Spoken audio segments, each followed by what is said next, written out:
All campaign teams are officially registered and have access to the handbook and Edmodo by September 7th.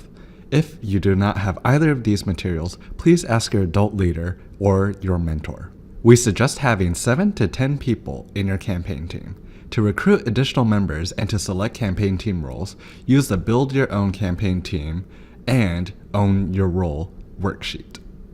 Please have your team watch this pre-campaign introduction video by September 19th. And please connect with your mentor through email and schedule your first virtual meeting between September 6th and September 19th. We're also excited to see your progress. The first 10 campaign teams that post photos of their research and discover phase in action on their social media accounts and then tag @GradesOfGreen will be entered into a raffle for a special prize.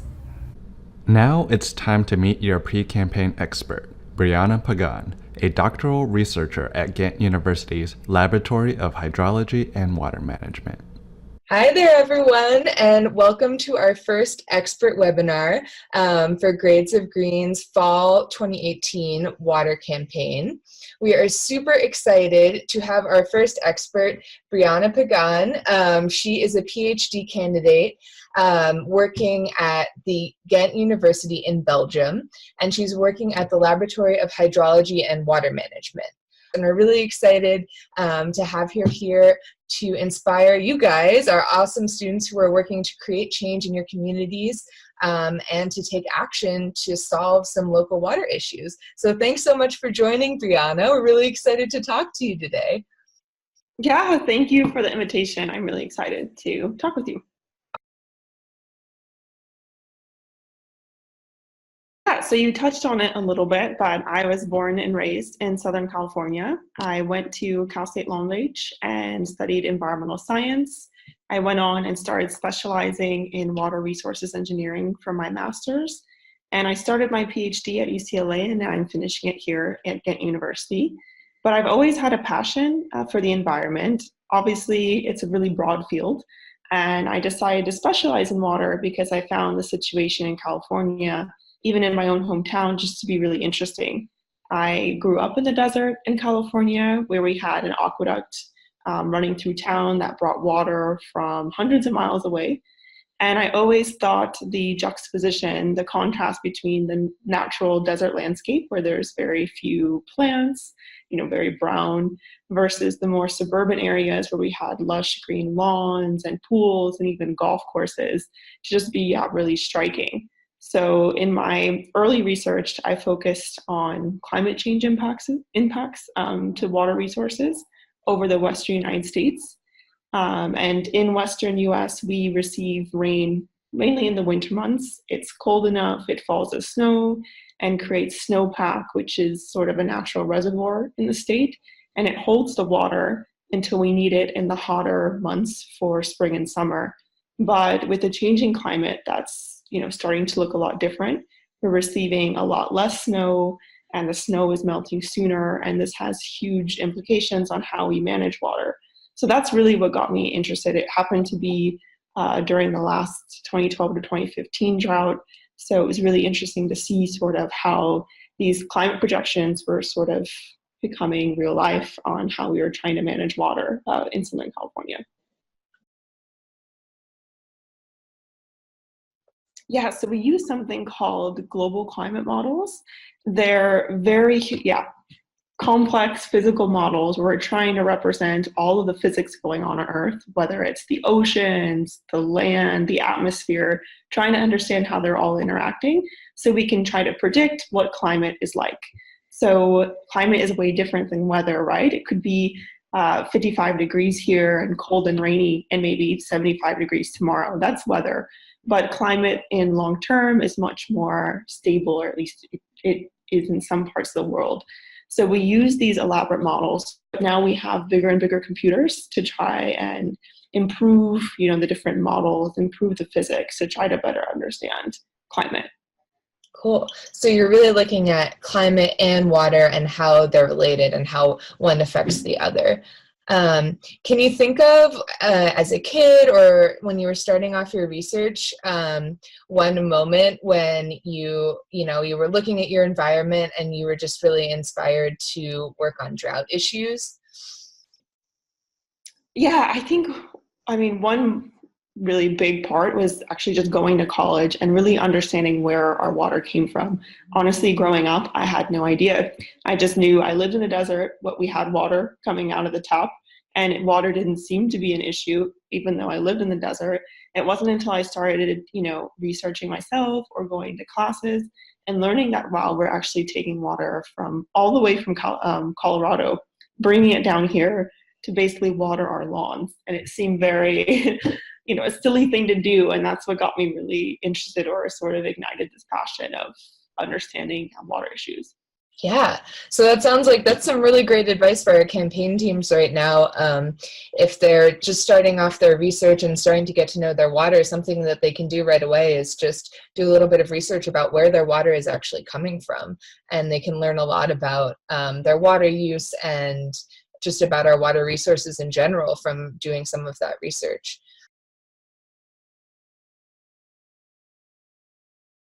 Yeah, I would definitely try to reach out to your local water agencies. So, like you just said, figure out one, where is your water coming from? Is it coming from rivers? Is it coming from the mountains? Do you have groundwater in your area? What sort of water quality issues maybe come with where you're finding your water? And also maybe understanding what's your natural vegetation in your area. Like I said, grass is not native to where I grew up. So we need to use a lot more water to be able to maintain something like grass. So in your community, what is a natural plant? What grew there before people got there? What naturally was survived there? And try to understand, how much water is your school using on keeping your grounds? If you have any sort of, fields, soccer fields or anything like that, how much water are they using to maintain that? So I moved to Europe basically to focus on a more global outlook on drought. So I was really focused on just Southern California, and I wanted to get a better understanding of what do droughts look like other places in the world. And they actually look quite different region to region. And I think it's really interesting how also the consequences from drought, they're almost all negative, but they also differ region to region. So for example, in the latest California drought, we mainly saw the impact in our agricultural sector. I think the last estimate was almost $2.2 billion lost in crop yields throughout California. But in other places, there's much more severe consequences where drought actually can lead to famine. So for example, in the 1980s, Ethiopia had a huge drought and it actually killed hundreds of thousands of people. So as a scientist, it's really important for us to be able to better predict droughts and better characterize them so we can use that information in our climate models and just provide better early warning systems to help not just agriculture, but it can also help people save their lives.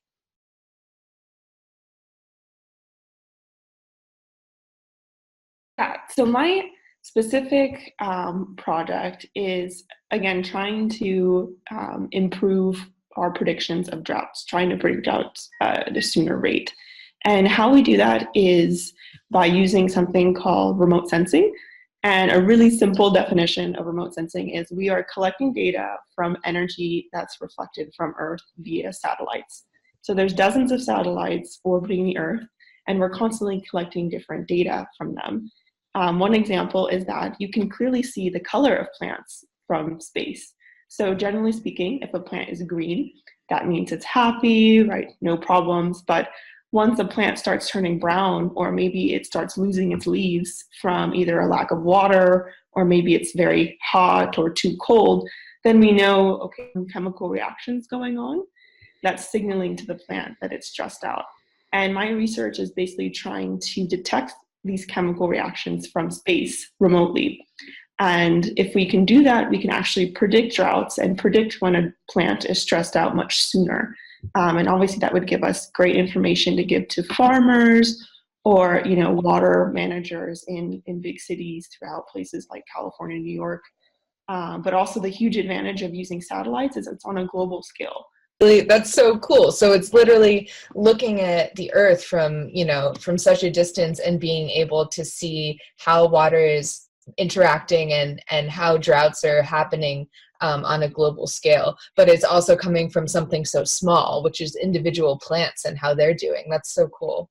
Exactly. Yeah. That's awesome. So Brianna, thank you so much for sharing your research and for encouraging our teams to really get out there in our community to learn about their water resources and start to learn about where their water comes from and to really get out there. Do you have any last words of encouragement for our campaign teams as they're starting to get started on their projects? Yeah, well, one thing that I like to say to myself, I'm not even sure actually where I first heard it, but I've heard other environmentalists say it often, and it's something that think global and act local. And that's something that I really try to do in my research. Even though we're thinking on a global scale, how is water being impacted?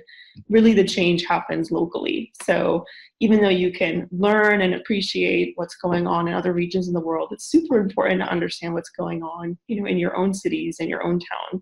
To be able to take that information and make change. Awesome. Thank you so much, Brianna. We loved having you, and all of our campaign teams out there.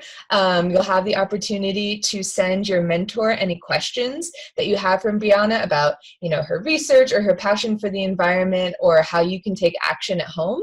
And we'll send those along to her, and then she'll get back to us, and we'll send you her replies. So thanks so much for joining us today, and we'll talk to you soon. Thanks so much. Good luck, everyone.